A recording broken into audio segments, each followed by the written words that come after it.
kalimat Allah, begitu juga dengan tulisan-tulisan Al-Quran. Berbeda halnya seperti halnya handphone, Pak. Kita kan punya handphone gitu. Terkadang ada instalan Al-Quran, ada instalan kitab-kitab yang lain. Apakah boleh kita bawa ke kamar mandi? Jangan sampai Bapak meletakkan di luar kamar mandi handphone itu.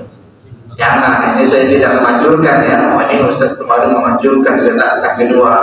Nah, sehingga banyak ya orang yang mengambil kesempatan. Terkadang tidak ada niat orang itu untuk mengambil, tapi ada celah yang diberikan oleh orang lain. Nah, ini juga sesuatu yang dianjurkan bagi kita untuk menghilangkan celah kepada orang lain untuk bermaksiat. Kan ada ayat Al-Quran di situ.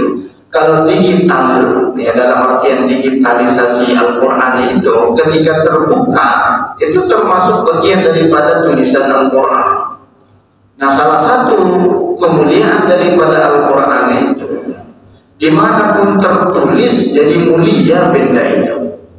Sebenarnya kalau kita lihat pandangan para ulama yang kita miliki pada saat ini, itu kategori mushaf. Mushaf yang bertuliskan ayat Al-Quran. Apa itu mushaf? Mushaf itu sahpun, lembaran demi lembaran yang sudah bertuliskan ayat Al-Quran. Itu namanya mushaf. Kalau tidak bertuliskan Al-Quran, tidak bernilai kertas itu, tidak bernilai. Tapi kalau sudah bertuliskan ayat Al-Quran, mulianya. Tidak boleh tercecer sembarangan dan lain sebagainya. Apalagi dibawa ke kamar mandi gitu. Itu makruh. Tapi tidak termasuk derajat kepada haram.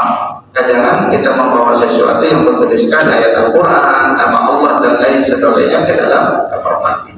Nah, kalau kita lihat salah satu fatwa di Lajnah Ad-Daimah di Saudi Arabia memberikan fatwa diharamkan bagi setiap warga menggunakan handphone dengan men-setting ya alarm ataupun bunyi hubungan ketika di telepon. Itu kan nada deringnya itu menggunakan ayat Al-Quran, itu haram dari fatwa Saudi. Loh, kenapa diharamkan? Kan bagus ayat Quran.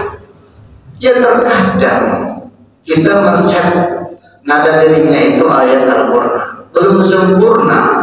Qul huwallahu diangkat oleh dia. Katakanlah bahwasanya Allah itu apa. Nah, ini salah satu fatwanya, karena tidak sempurna ayat itu sudah hilang dengan sendirinya. Belum sempurna ayat itu sudah terangkat oleh kita. Diangkat oleh kita, dijawab dengan kalimat apa? Hatu. Ini kan kalau kita satukan qul huwallahu ditambah dengan kalimat yang tidak baik, ini kan apa maknanya? Ini yang menyebabkan ya para ulama di Saudi Arabia memberikan fatwa itu. Terkadang juga kita di kamar mandi, ada pula yang menghubungi, berbunyilah barang itu dalam kamar mandi, surat Al-Fatihah, tidak belum, tidak elok itu. Mandinya nada-nada yang lain, ya seperti itu. Ini salah satu alasannya, bukan berarti ayat Al-Quran kenapa tidak boleh, boleh. Tapi dengan ketentuan tersendiri. Jangan sampai ayatnya tidak sempurna sudah kita angkat dan lain sebagainya. Kalau ayatnya kita tunggu sempurna, ternyata itu yang menghubungi orang rumah, ya siap-siap saja. Lama bang diangkat, pasti seperti itu. Ada alasan-alasan tertentu. Nah, ini salah satu alasan Nabi menanggalkan daripada cincin. Kemudian kita tutup majelis kita dengan lafaz alhamdulillah, alhamdulillahirabbil alamin, dan doa kafaratul majelis. Subhanallahumma wa bihamdika asyhadu an la ilaha illa anta astaghfiruka wa atubu ilaik. Akhir kalam, assalamualaikum warahmatullahi wabarakatuh.